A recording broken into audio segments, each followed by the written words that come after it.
സ്ത്രീകൾക്ക് വാഹനം ഓടിക്കാമോ എന്നൊരു ചോദ്യം. ഞാൻ അതിന് ഒറ്റ ജവാബ് പറയാം. സ്വഹാബിമാരായ വനിതകൾ വാഹനം ഓടിച്ചിട്ടുണ്ട്. ശരിക്കും ശ്രദ്ധിക്കണേ. ഇനി നാളെ അത് ക്ലിപ്പാക്കി വിടുമ്പോൾ വേറെ ഏതെങ്കിലും വൈകി രൂപപ്പെടരുത്. എല്ലാവരും ശരിക്കും ശ്രദ്ധിക്കണം. ക്ലിപ്പുകളാക്കി കുഴപ്പമൊന്നുമില്ല. ഞാൻ ശരിക്കും മറുപടി ശ്രദ്ധിക്കണം. ഒട്ടകത്തിന്റെ പുറത്ത് ഒറ്റക്ക് സഞ്ചരിച്ചിരുന്നു. നേരത്തെ ഞാൻ പറഞ്ഞല്ലോ, നിങ്ങൾ കേട്ടില്ല, എല്ലാവരും പറഞ്ഞു ഉമ്മു സൽമ റളിയല്ലാഹു അൻഹ പോയത്.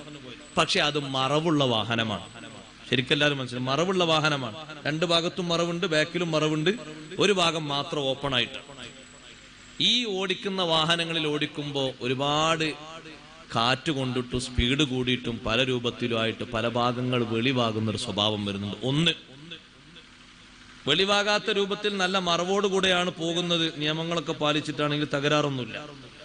പക്ഷെ ശരീരത്തിന്റെ തുടിപ്പുകളൊക്കെ പുറത്തേക്ക് കാണിക്കും രൂപത്തിലുള്ള ഒരു വസ്ത്രവും ധരിക്കാൻ പാടില്ല.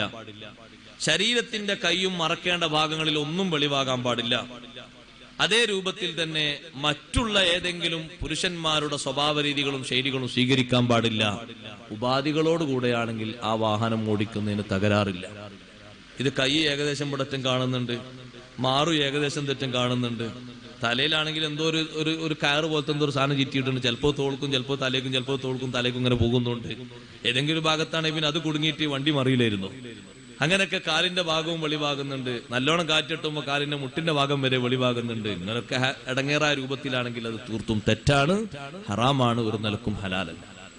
നല്ല മറവോടുകൂടെയാണെങ്കിൽ ഈ വാഹനവും കാറും ഒക്കെ ഓടിക്കാം. നിബന്ധനകൾക്ക് വിധേയമായിട്ടാണ്. നിരുപാധികം ഒന്നും ഹലാലല്ല.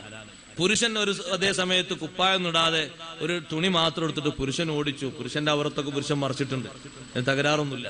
പുരുഷൻ നിർബന്ധമായും മറക്കേണ്ട അവറത്തൊക്കെ പുരുഷൻ മറച്ചിട്ടുണ്ട്, ഒരു തകരാറുള്ളൂ. സ്ത്രീയും ആ നിബന്ധനകളൊക്കെ പാലിക്കണം. ഒട്ടകപ്പുറത്ത് എങ്ങനെയാണോ മഹദിമാര് പോയത്, ഏതെല്ലാം ഹിജാബോടെ ഏതെല്ലാം മറവോടെയാണോ ആ മറവുകളൊക്കെ സ്വീകരിച്ചിട്ടാണെങ്കിൽ തകരാറൊന്നുമില്ല, നിബന്ധനകൾക്ക് വിധേയമായിട്ടാണെങ്കിൽ. നിരുപാധികം അത് ഹലാലാണെന്ന് ഞാനും പറഞ്ഞിട്ടില്ല, ആരും പറഞ്ഞിട്ടില്ല. അങ്ങനെയാണ് മനസ്സിലാക്കേണ്ടത്.